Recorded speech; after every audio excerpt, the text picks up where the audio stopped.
synes, at Police Week er en god mulighed for at møde nogle tidligere kollegaer, som jeg ikke kan møde et andet sted. Ved at jeg ikke er i politiet mere, så mangler jeg det fællesskab, der var. Og det har jeg oplevet på Police Week.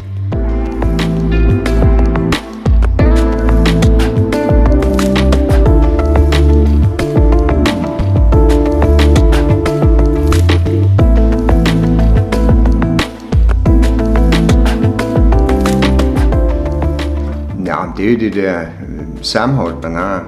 Man møder ligesindede gamle kolleger og nye kolleger, man ikke er kendt før, og så hører lidt om deres ting, og man deler sin egen erfaring, så man kan hjælpe andre, og plus de hjælper også en selv. Ikke? Så.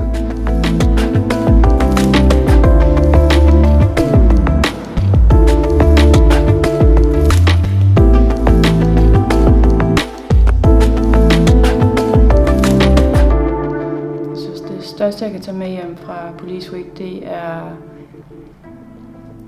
sammenholdsfølelsen af ikke at føle sig alene.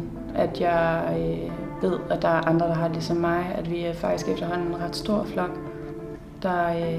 der finder et kæmpe fællesskab i at mødes.